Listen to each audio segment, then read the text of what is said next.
ফেনীতে নানা আড়ম্বরপূর্ণভাবে অনুষ্ঠিত হয়েছে সিদ্ধিদাতা গণেশ পূজা। প্রতি বছর জাঁকজমকতার সহিত ফেনী জয়কালী বাড়িতে গণেশ পূজা বিভিন্ন আনুষ্ঠানিকতার মাঝে সম্পূর্ণ হলেও এই বছর তেমন কিছুই দেখা যায়নি। শুধু নিয়ম পালনের মাধ্যমে সম্পূর্ণ করে সিদ্ধিদাতার আরাধনা।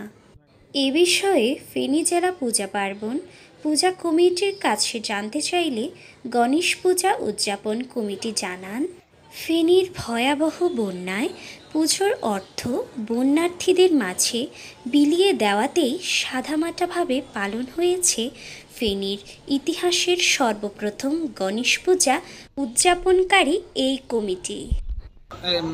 বিগত 2016 সাল থেকে শুভ উদ্বোধনের মাধ্যমে গণেশ পূজা উদযাপন কমিটি দীর্ঘ 9 বছর ধরে এখানে পূজা করে যাচ্ছে। অনেক বড় পরিসরে অনেকগুলো প্রোগ্রামে আয়োজন করে।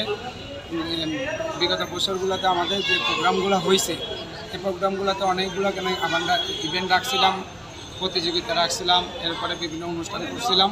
এবছর 24 সালে যে ফেনী শহরে যে বন্যা পরিস্থিতি হয়েছে আর সার্বিক এখানে যে পরিস্থিতি তৈরি হয়েছে, এই পরিস্থিতির কারণে আমরা এই বছর একটা খুব সীমিত আকারে পূজাটা আয়োজন করছি, শুধু নিয়ম পালন করার জন্য। এই নিয়ম পালন করে যাচ্ছে। আমরা সকালে এখানে পুষ্পাঞ্জলি দিয়েছি, পূজা করছি, পুষ্পাঞ্জলি দিয়েছি। দুপুরে নিয়ম অনুযায়ী মাতৃপূজা করছি। আর দুপুরে এখানে রাজভোগ দিয়ে আমরা এখানে দুপুরে প্রসাদ বিতরণটা এবছর অফ রাখছি। এরপর সন্ধ্যায় প্রদীপ প্রজ্বলন দিয়ে আমরা প্রোগ্রাম সমাপ্ত ঘোষণা করছি। তো আমরা সমাপ্ত ঘোষণা করছি। আচ্ছা, এবারের পূজাতে আপনাদের যে বাজেট কেমন ছিল বা কি আসে বিষয়? আমাদের কেন কি আমাদের যখন কেন কি গণেশ পূজার এখানে উদ্যোগ নেওয়া হয়েছে, যে আমাদের প্রথম শুরু যে মিটিং হয়েছে, ওই মিটিংয়ে আমাদের বাজেট ছিল 5 লাখ টাকা। এবছর আমরা অনেকগুলো ইভেন্ট রাখছিলাম, তো আমরা 5 লাখ টাকা বাজেটে আমরা কালেকশন শুরু করছি। করছি যে হঠাৎ ফেনীতে এখানে যে বন্যার পরিস্থিতি তৈরি হয়েছে, এই বন্যার পরিস্থিতির কারণে অনেক মানুষের ক্ষয়ক্ষতি হচ্ছে।